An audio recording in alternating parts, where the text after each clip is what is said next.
dalam kegiatan diskusi kita di pagi ini. Salam hormat saya kepada teman-teman panitia yang sudah memfasilitasi kita semua untuk bisa ketemu secara virtual meskipun ada kendala teknis. Salam hormat saya juga di sini kepada guru-guru kami, kepada para senior, kepada kawan-kawan yang sudah meluangkan waktunya untuk bisa ikut hadir, meluangkan kuotanya untuk bisa hari ini bisa ikut bergabung dalam diskusi kita. Saya mohon izin di sini kepada para senior dan kepada guru-guru kami di sini tidak menyebutkan gelar dan nama, yang jelas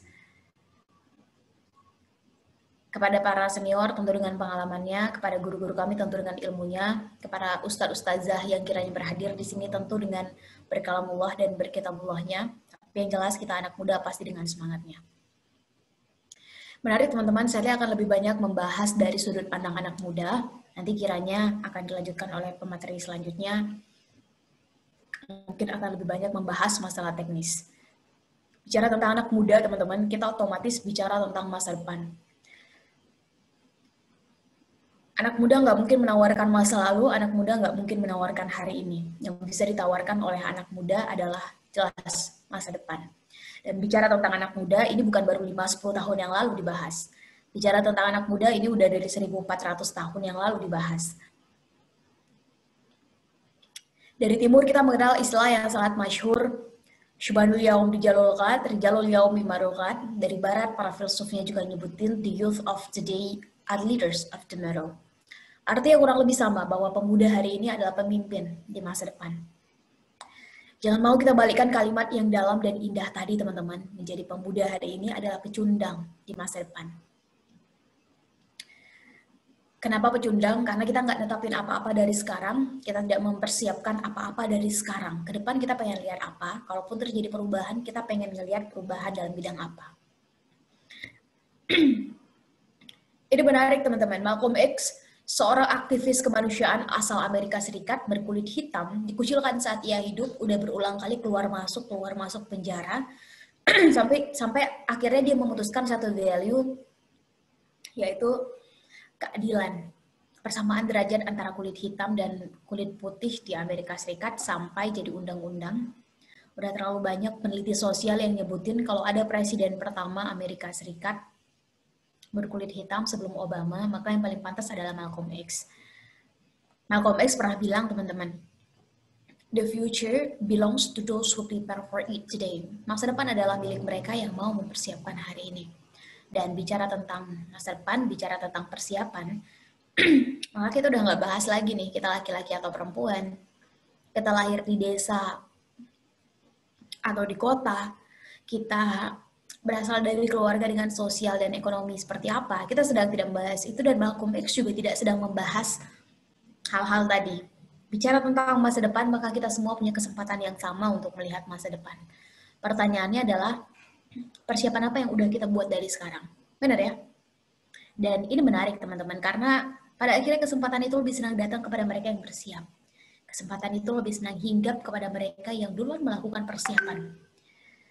Dan dalam mengisi masa-masa persiapan ini sebetulnya kita semua ini cuma dibedakan tipenya menjadi 4. Pertama adalah manusia-manusia yang pesimis. Kita tanyain aja satu pertanyaan tentang masa depan pada manusia jenis ini, maka manusia-manusia pesimis akan nyaris menjawab dengan awalan teman-teman kira-kira 10-15 tahun ke depan pengen ngeliat diri sendiri kondisinya kayak gimana. Manusia pesimis akan menjawab, udahlah itu mereka aja, mereka yang pintar-pintar, mereka yang rajin-rajin, mereka aja duluan berpikir ke arah sana. Terus kalau kita gimana? Kita ini apalah, cuma serpihan rengginang. Teman-teman kira-kira nih, 9 tahun ke depan, tepat saat peak station bonus demografi terjadi di Indonesia, kita pengen ngelihat kondisi anak muda itu kayak gimana. Udahlah itu mereka aja, mereka yang dekat dengan akses informasi. Kalau kita gimana? Kita apalah, cuma remukan astor.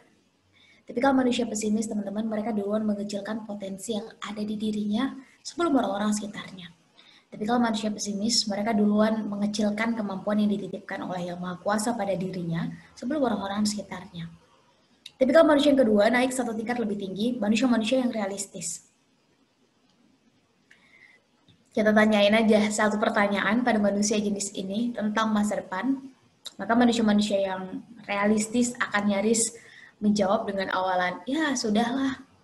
Teman-teman kira-kira, Sally nggak tahu ini apakah ada yang SMP, SMA, ada yang kuliah, atau ada yang bekerja, karena Sally yakin beda-beda. Tapi kira-kira teman-teman ketika nanti sudah lulus dari jenjang pendidikan atau mungkin sudah bekerja, kira-kira 4-5 tahun ke depan pengen ngelihat diri sendiri udah punya karya kayak gimana. Ya udahlah, itu nanti bagaimana kesempatan datang pada kita aja. Kira-kira 9 tahun ke depan, tepat saat peak session bonus demografi terjadi, dan bicara bonus demografi, kita pasti bicara tentang teman-teman.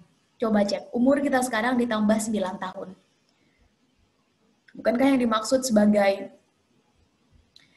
manusia-manusia produktif kala itu adalah teman-teman? Kira-kira pengen ngelihat kondisinya kayak gimana? Ya udahlah, itu nanti bagaimana kondisinya diwariskan pada kita aja. Tapi kalau manusia realistis, teman,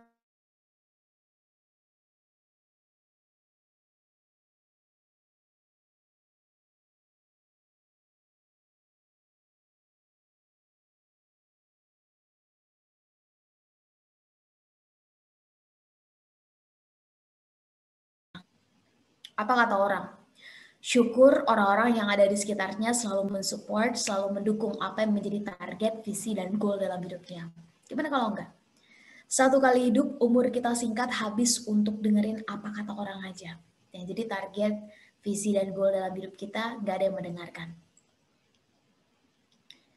Tipikal manusia yang ketiga ini naik satu tingkat lebih tinggi.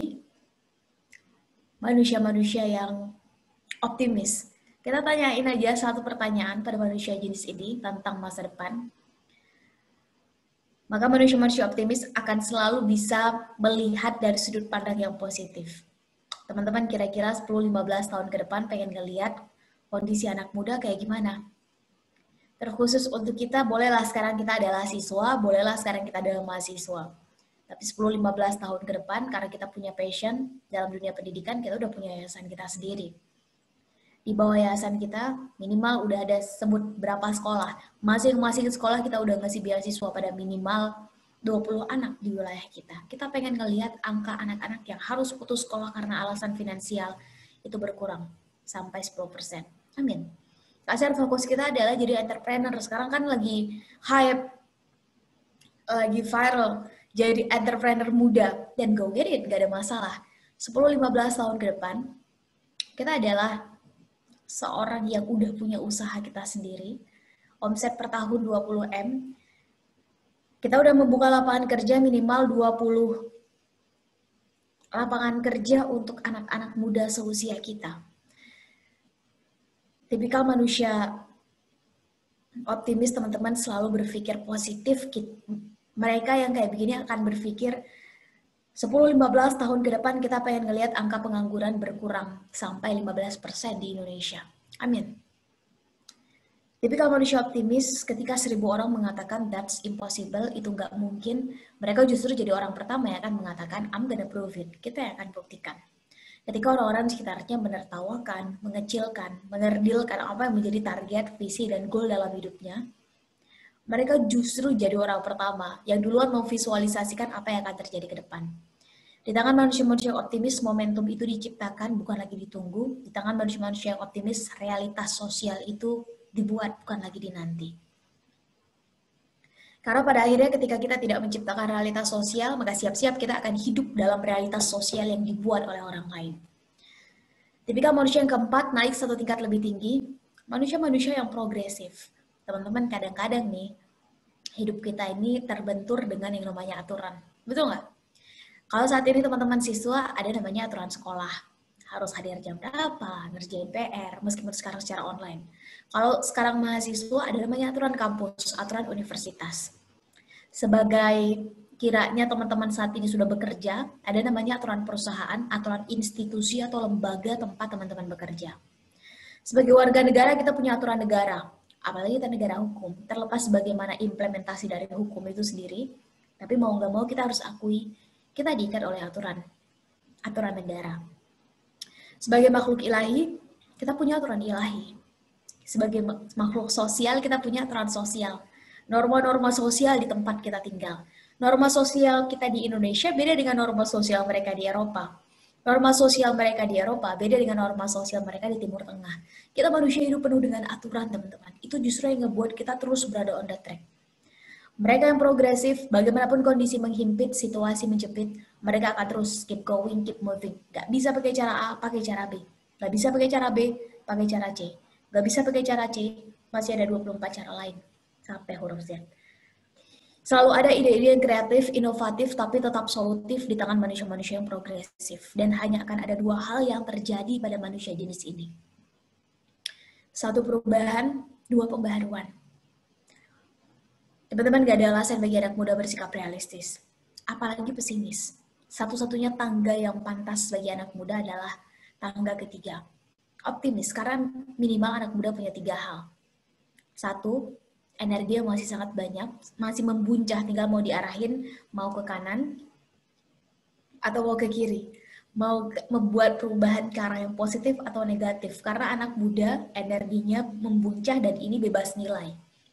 Yang kedua, anak muda itu waktunya lebih luang.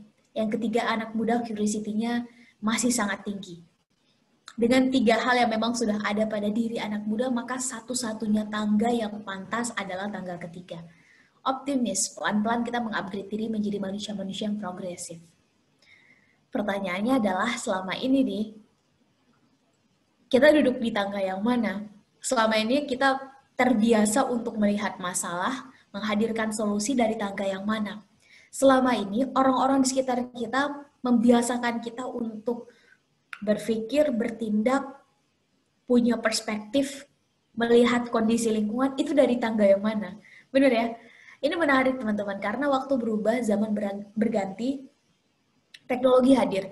Mereka yang bisa berdamai dengan ini, mereka akan ikut dalam pusaran akselerasi. Mereka yang nggak bisa berdamai dengan ini, Internet of Things, dan segala anak turunannya, mau nggak mau ini harus pelan-pelan mundur ke belakang, diam di tempat.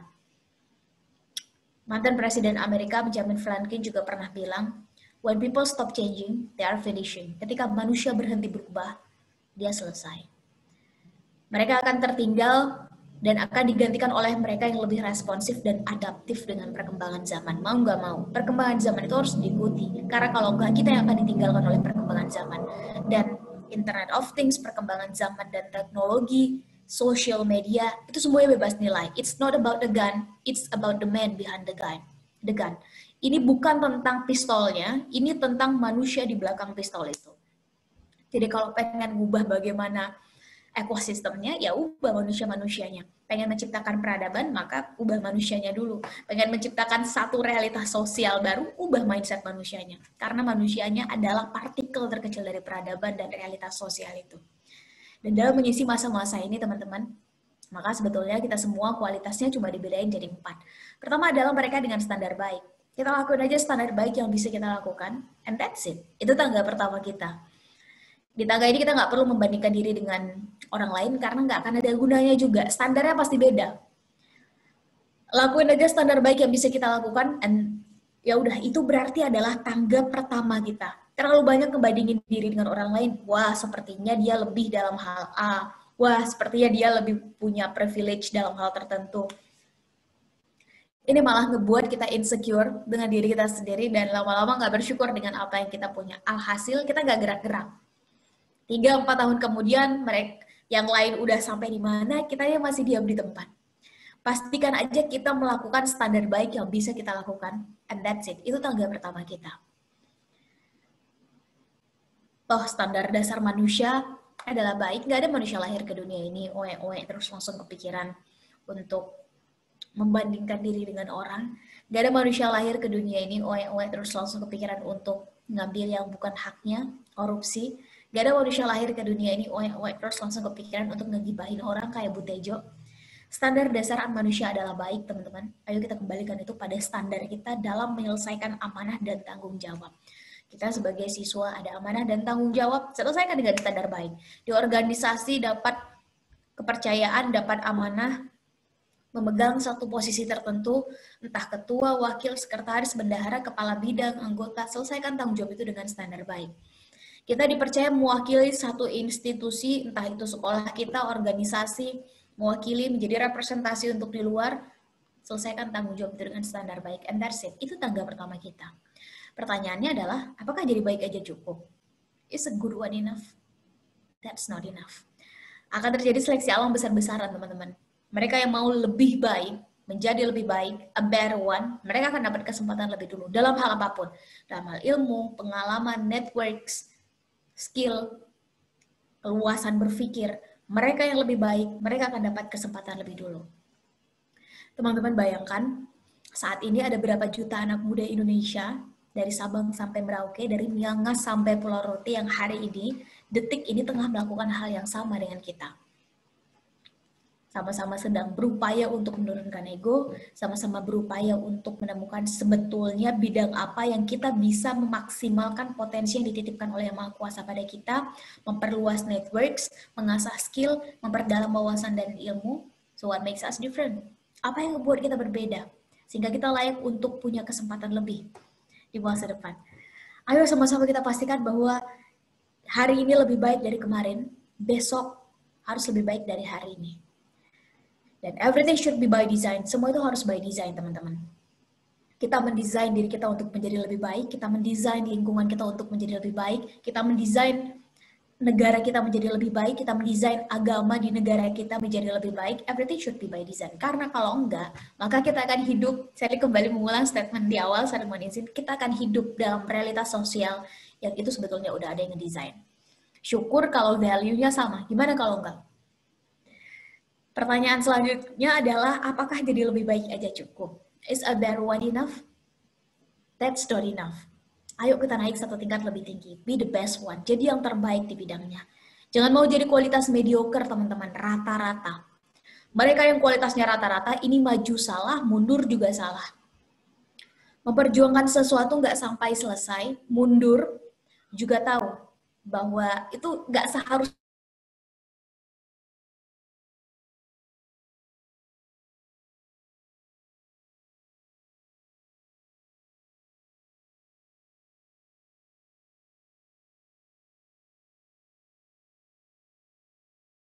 improve diri, be the best version of us. Jadi versi terbaiknya kita. Penting untuk sama-sama kita garis bawahi menjadi versi terbaiknya kita, bukan the best version of others, bukan menjadi versi terbaiknya orang lain. Karena menjadi versi terbaiknya orang lain, ini hanya sekedar memenuhi ekspektasi sosial pada kita. Dan kita manusia nggak bisa membuat semua orang senang, benar nggak? Setiap keputusan itu pasti ada resiko, pro dan kontra. Setiap keputusan ya bukan pilihan. Kalau pilihan kita belum tentu harus bertanggung jawab. Tapi kalau udah memutuskan, kita harus bertanggung jawab. Ada banyak pilihan di depan kita, ada banyak buah apel, buah anggur, buah pisang, buah semangka, buah jeruk. Teman-teman sudah memutuskan, teman-teman akan makan buah apel. Maka teman-teman tentu ada pro kontra, tentu ada tanggung jawab dan amanah di belakangnya. Dan ketika kita sudah memutuskan satu bidang, satu skill, satu hal, pastikan kita terus mengimprove diri menjadi yang best version of us, yang terbaik di bidang kita. Karena pada akhirnya teman-teman, ini yang paling dibutuhkan oleh Indonesia dalam waktu 9 tahun ke depan. Saya izin di sini share satu screen. Ini kalau ada data yang menyebutkan bahwa dalam 9 tahun ke depan, tepat saat fixation bonus demografi terjadi di Indonesia, maka hal yang paling dikhawatirkan adalah Indonesia minim dengan tenaga ahli. Karena bicara tentang bonus demografi, otomatis kita bicara tentang banyaknya manusia-manusia produktif kala itu. Dilalahnya adalah ketika pendidikan tinggi hanya dijadikan sebagai mesin penghasil robot-robot industrialisasi, padahal menurut Undang-Undang 2012 dan 2020, tujuan akhir dari pendidikan tinggi adalah menciptakan manusia-manusia yang berkarakter. Salah satu tipikal manusia yang berkarakter adalah menyelesaikan masalah yang ada di sekitarnya, bukan tambah membuat masalah atau bahkan bergantung pada lingkungan. Saya izin ini share satu screen teman-teman. Ini data dari International Labour Organization di bawah United Nations yang menyebutkan bahwa di tahun 2030 hal yang diproyeksikan akan minim di Indonesia adalah tenaga ahli. Dalam bidang kita masing-masing, silakan teman-teman sedang dalam hal apa? Atau saat ini sedang bekerja dalam hal apa? Alhasil tenaga ahlinya nanti akan diambil dari luar. Kita nggak usah jauh-jauh bandingkan dengan Singapura aja. Tenaga ahlinya 1,9, non ahlinya 1,5. Dengan Indonesia, ahlinya 13,4, non ahlinya 113 juta. Jangan terjebak dengan angka-angka itu teman-teman, karena angka 10,4 juta itu nggak sebanding dengan jumlah penduduk kita. Sangat tidak sebanding. Ayo sama-sama kita pastikan kita terus mengimprove diri kita menjadi yang terbaik di bidang kita, bukan yang mediocre. Jangan mau jadi manusia apa adanya, pastikan kita menjadi manusia semaksimal yang bisa kita lakukan. Pertanyaannya adalah, apakah jadi terbaik aja cukup? Is the best one enough? Dalam kesempatan baik ini, Sherly ingin mengingatkan ke diri Sherly sendiri, sekaligus mengajak kita semua untuk naik satu tingkat lebih tinggi, be an excellent one, yang sempurna di bidangnya. Sempurna bukan tanpa cacat, karena nggak ada manusia yang nggak ada salah, nggak ada gading yang nggak retak. Kita semua pasti punya salah, kita semua manusia pasti ada khilafnya, namanya juga manusia. Sempurna di bidangnya adalah dia yang terbaik di bidangnya. Ini bukan hanya untuk dirinya sendiri, tapi mampu mengajak kawan-kawan sekitarnya untuk sama-sama menjadi lebih baik. Sempurna di bidangnya ini bukan hanya untuk dirinya sendiri, tapi mampu ngasih banyak kepositifan, keinspiratifan, kebermanfaatan untuk orang-orang sekitarnya. Karena dunia bukan hanya mencatat orang yang paling kaya, teman-teman. Dunia bukan hanya mencatat manusia yang parasnya paling cantik, wajahnya paling ganteng. Ini akan lekang dimakan oleh waktu. Dunia juga mencatat manusia yang kehadirannya bisa ngasih impact untuk orang-orang sekitarnya. Dan lebih senang mencatat manusia kayak begini. Sudah terlalu banyak contohnya, bahkan penempatan Nabi Muhammad SAW sebagai orang nomor 1 oleh Michael Hart, yang paling berpengaruh itu juga bukan karena kekayaan dan paras ya, tapi karena impact yang bisa dihadirkan di setiap lini kehidupan di waktu yang sangat singkat.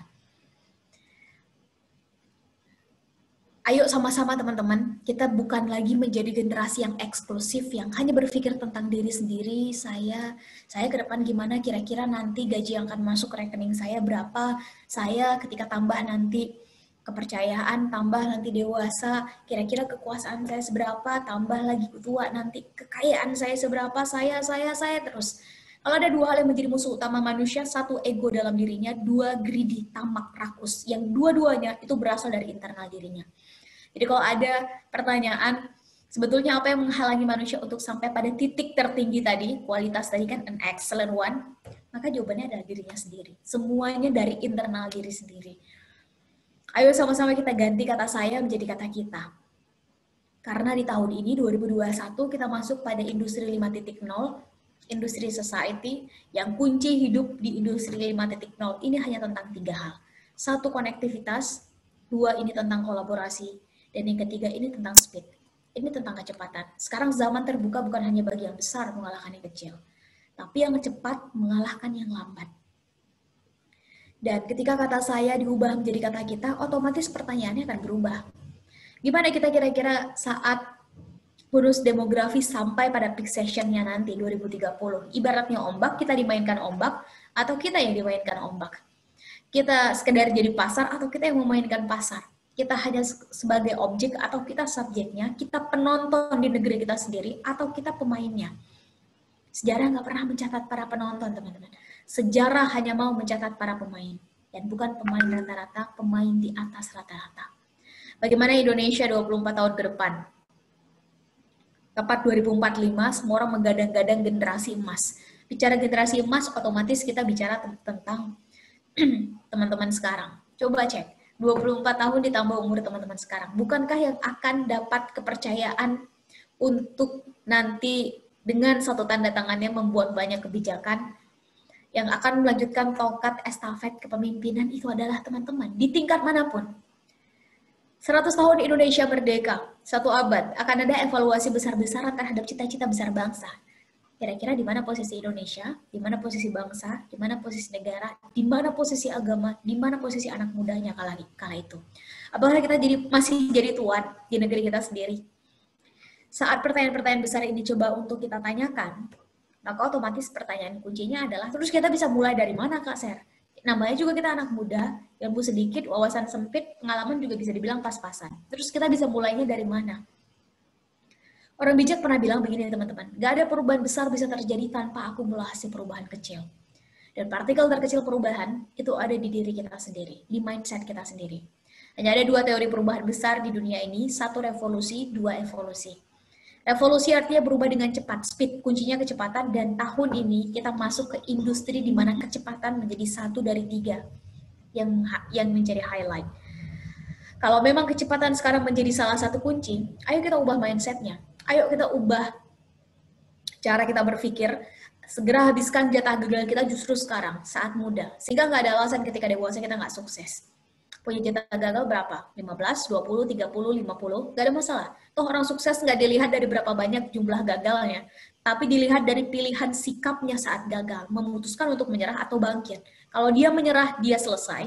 Kalau dia bangkit, masih ada peluang untuk keluar sebagai pemenang. Dan hanya ada 2 pilihan, menjadi pemenang, the winner, atau menjadi pecundang, the loser. Nggak ada pilihan abu-abu. Kalau abu-abu ya otomatis mediocre.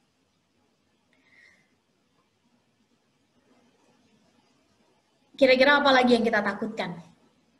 Saya izin mengutip data dari penelitiannya Bob Sadino dalam bukunya, salah satu babnya menyebutkan bahwa ada 5 hal yang paling ditakutkan oleh anak muda. Kita sama-sama cek ya. Saya juga ngecek ke diri saya sendiri, ini kira-kira cocok apa enggak. Pertama adalah anak muda takut dengan kegagalan. Yang kedua, anak muda takut dengan apa kata orang. Mau berbuat sesuatu, aduh nanti apa kata orang. Mau meninggalkan satu kebiasaan buruk, membuat satu kebiasaan baik, aduh nanti apa kata orang. Update status, aduh nanti apa kata orang. Berbuat apapun, berpikir tentang bagaimana orang lain akan berkata terhadap kita. Yang ketiga, anak muda takut keluar dari zona nyaman. Yang keempat, takut dengan penerimaan lingkungan. Coba cek, kita flashback ya. Saat kita SD naik ke SMP, salah satu hal pertama yang akan kita pikirin kira-kira apa? Nanti kira-kira lingkungannya gimana ya? Nanti dari SMP naik SMA, aduh nanti kira-kira lingkungannya gimana ya? Kawan-kawannya gimana ya? SMA masuk kuliah sama, aduh nanti kira-kira di sana lingkungannya gimana ya? Saat bekerja juga sama. Nanti kira-kira lingkungan pekerjaan kayak gimana ya? Akan terus begitu. Penerimaan lingkungan menjadi salah satu hal yang ditakutkan oleh anak muda. Dan yang kelima adalah anak muda itu lebih senang diapresiasi, tidak suka dikritik. Mungkin karena egonya masih tinggi, jadi menerima kritik ini seolah-olah menyerang. Padahal ketika kita tahu bahwa mana kritik yang membangun, mana kritik yang nggak membangun, ini justru bisa membuat kita mengimprove apa yang masih bisa diimprove dan tahu di mana blind spot kita. Selama kritiknya membangun. Terlalu banyak diapresiasi tanpa ada kritik juga nggak sehat, teman-teman. Kita jadi nggak tahu apa yang salah. Terlalu banyak dikritik, nggak ada diapresiasi juga nggak baik. Kita jadi nggak tahu apa yang benar dan harus dilanjutkan. Kritik dan apresiasi harus balance. Ini yang ngebuat kita bisa tahu apa yang harus dilanjutkan dan apa yang salah dan harus diperbaiki. Kira-kira dari 5 hal tadi, cocok nggak dengan kita? Nyaris cocok ya. Kalaupun nggak cocok semua, setidaknya setengahnya lah ada di kita. Kalau memang kegagalan itu adalah hal yang paling ditakutkan, ubah mindsetnya. Selama ini yang ditakutkan apa? Taklukkan apa yang kita takutkan. Kalau kita takut bicara di depan umum, besok datangi kelasnya, temukan mentornya di situ, mulai. Cicil dari sekarang. Setiap ada kegiatan di sekolah, di organisasi, ambil bagian, ambil tanggung jawab, lekatkan diri dengan amanah. Jadi MC kah, jadi moderator, mulai cicil dari sekarang. Pasar kita mau jadi entrepreneur, tapi nggak paham digital marketing itu kayak gimana. Bukankah tahun ini kita akan masuk dalam Internet of Things yang akan mengedepankan digital marketing? Besok, cari kelasnya, temukan yang ahli dalam bidang itu, cari gurunya, mulai pelajari. Kasar kita takut nggak bisa berenang, besok cari kolam berenangnya, bukan untuk tenggelam, cari gurunya di situ, mulai pelajari. Apa yang kita takutkan, teman-teman? Datangi, pelajari, taklukkan apa yang kita takutkan. Bukan malah dijauhi. Makin kita jauhi, ini gapnya makin besar dan nggak akan pernah selesai. Secara resiko jelas lebih besar, tapi secara efektivitas waktu ini jauh lebih tinggi. Dan ada rahasia besar pada waktu. Kalau di barat dibilang time is money, waktu adalah uang. Kalau di timur dibilang waktu adalah pedang. Siapa aja anak muda yang bisa mengisi masa-masa mudanya dengan produktivitas, siap-siap, dia duluan akan keluar sebagai pemenang. Atau pakai cara yang kedua, berubah tapi pelan-pelan. Namanya evolusi. Dan hanya mereka yang punya kecerdasan paling tinggi pada manusia yang bisa keluar sebagai pemenang dari proses evolusi. Kecerdasan paling tinggi pada manusia adalah kecerdasan daya tahan, daya juang. Bahasa Indonesianya konsisten. Dalam agama Islam kita mengenal istilah istiqomah. Memutuskan berubah, memutuskan berhijrah itu gampang teman-teman. Yang sulit apanya? Istiqomah yang sulit, konsisten yang sulit, bener ya? Dari Harvard University Psychological Center-nya juga nyebutin, kecerdasan paling tinggi pada manusia namanya adversity quotient. Kecerdasan daya tahan itu di atas IQ, di atas EQ, di atas SQ. Adversity quotient. Daya tahan kita memperjuangkan sesuatu yang kita putuskan dengan penuh kesadaran selama standarnya 2. Baik dan benar, harus sampai benar. Karena baik belum tentu benar, benar sudah pasti baik. Dan dalam hal ini Shirley sangat senang dengan satu quotation yang Shirley setidaknya ini berhasil mengubah pola pikir Shirley tentang mengubah dan dirubah dalam jangka waktu yang lama dari Margaret Thatcher. Dia pernah bilang, Perdana Menteri perempuan pertama Inggris, Margaret Thatcher, pernah bilang begini, "What's your thought for they become your words? What's your words for they become your actions? What's your actions for they become your habits? What's your habits for they become your character? What's your character for they become your destiny? In other words, what you think, you become." Perhatikan apa yang kita pikirkan, karena dia akan keluar menjadi ucapan, menjadi kata-kata. Perhatikan ucapan kita, karena dia akan keluar menjadi tindakan, actions. Perhatikan tindakan kita, karena ketika diulang-ulang terus setiap hari, dia akan jadi kebiasaan. Perhatikan kebiasaan kita dari pagi, malam, sampai pagi lagi, mata terbuka, tertutup, terbuka lagi, karena dia akan jadi karakter. Perhatikan karakter kita, karena demikianlah kurang lebihnya takdir kita.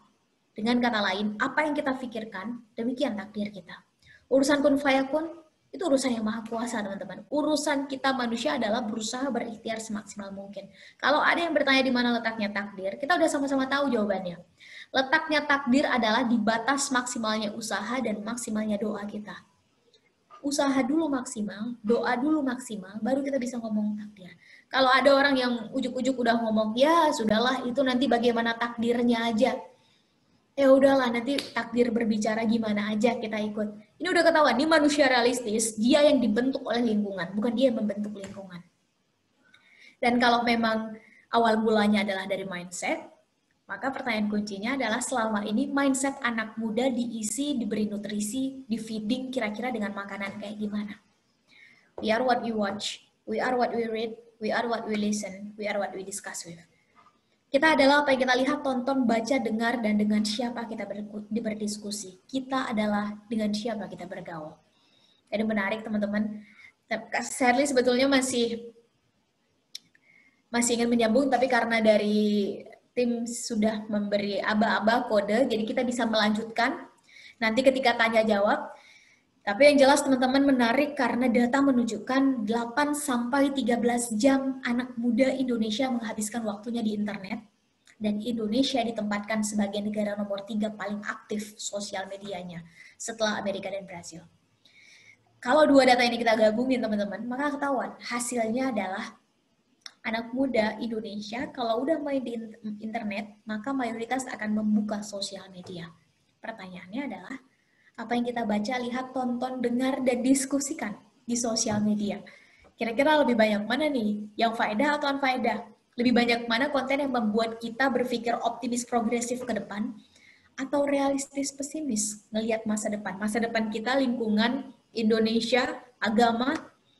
Kita sama-sama pengguna sosial media, kita sama-sama tahu. Lebih gampang mana viral dengan konten-konten sensasional atau konten-konten edukatif kayak yang teman-teman lakukan sekarang live di YouTube? Kita sama-sama tahu jawabannya. Yang jelas teman-teman, bicara tentang Internet of Things, sosial media, dan segala anak turunannya, anak muda objeknya, anak muda juga subjeknya. Ini mainannya anak muda. Udah cukuplah anak muda dijadikan objek. Ini waktunya kita mulai persiapkan diri untuk jadi subjek. Udah cukup anak muda terus-terusan jadi penonton, ini waktunya anak muda siapkan diri untuk jadi pemain. Karena kesempatan lebih senang kepada mereka yang bersiap. Kalau ada rumus umum menurut orang bijak, sukses itu adalah momentum bertemu dengan kesiapan. Momentum itu hanya dua, ditunggu atau dibuat. ada momentum yang harus ditunggu. Karena menciptakan terlalu banyak indikator sosial, itu di luar kuasa kita. Tapi yang namanya kesiapan, itu hanya tentang dua hal, keputusan dan kemauan.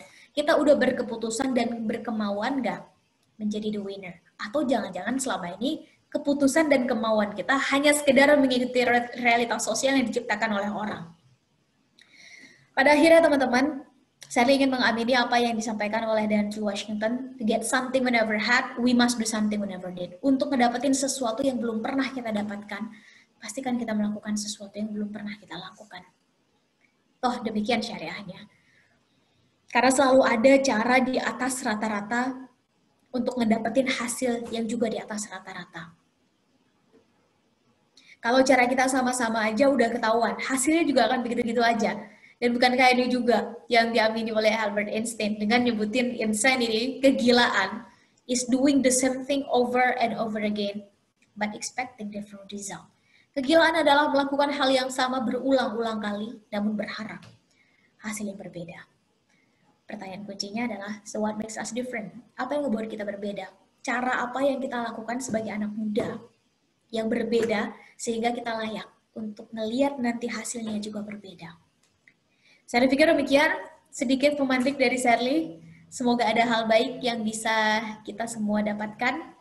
Yang baik diambil, yang tidak baik ditinggalkan bersama Sherly. Diserahkan dulu pada moderator untuk kiranya ada masukan, saran, termasuk pertanyaan. Saya sangat terbuka pada diskusi.